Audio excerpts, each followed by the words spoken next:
Pastor. We'd just like to ask you about why you don't want to fly commercial. You said that you don't like to fly commercial because you don't want to get into a tube with a bunch of demons. Do you really believe that human beings are demons? No, I do not. And don't you ever say I did. Get in a long tube with a bunch of demons. We wrestle not with flesh and blood, but principalities and powers.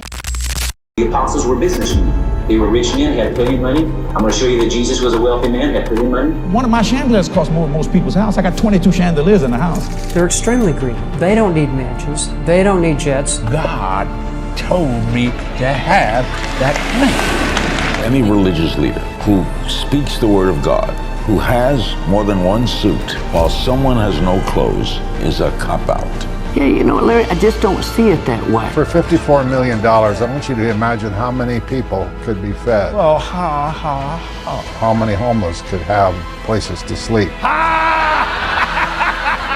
fresh pepper ball. Fresh.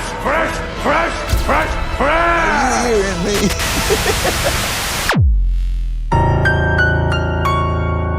What if I told you that behind the massive congregations, lavish buildings, and charismatic leaders of megachurches lies a world full of deception, manipulation, and greed?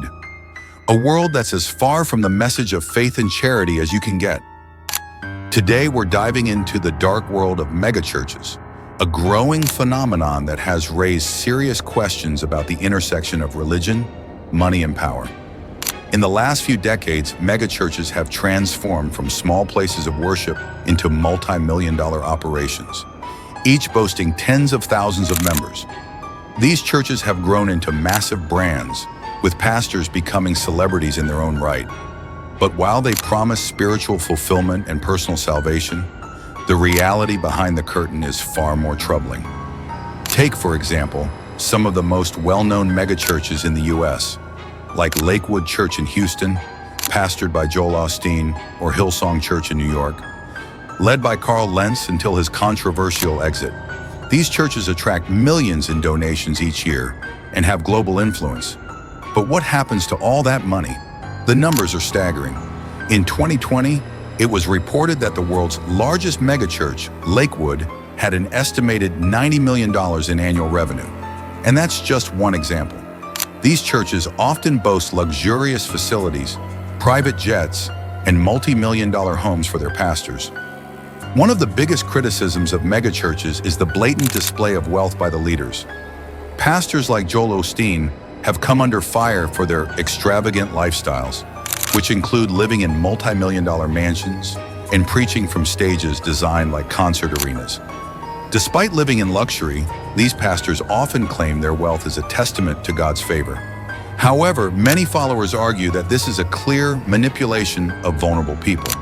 But it's not just about lavish lifestyles. There's also the issue of coercion.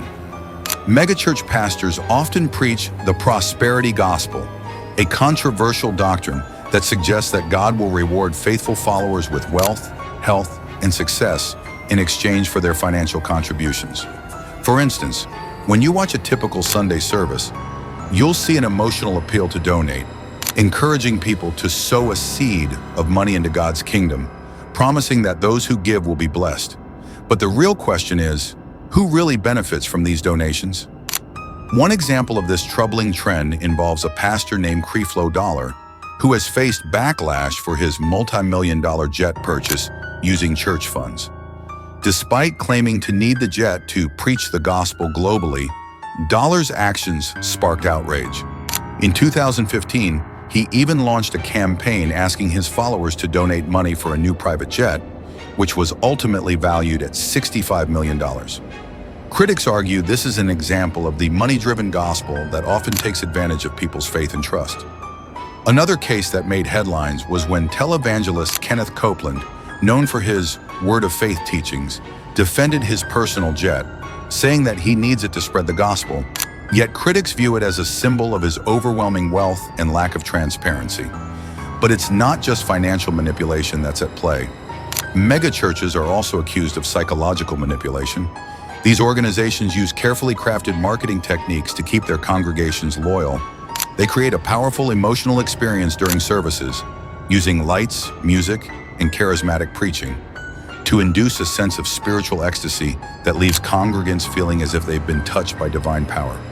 However, once in that emotional state, they're often asked to pledge money or resources, further binding them to the church. Many former members have reported feeling trapped, unable to leave the church due to the intense sense of community and fear that they're being disloyal. And then there are the scandals. Megachurches often shield their leadership from scrutiny, enabling corrupt behaviors to persist behind closed doors. In some cases, these churches have faced allegations of sexual abuse, mishandling of funds, and cover-ups. One of the most famous cases involved the Hillsong Church's founder, Brian Houston, who stepped down amid accusations of mishandling allegations of sexual misconduct within the church.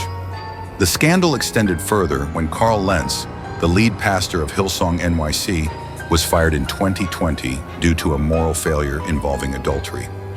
Despite these scandals, many members of these megachurches continue to support the leadership, raising questions about the power these institutions hold over their followers.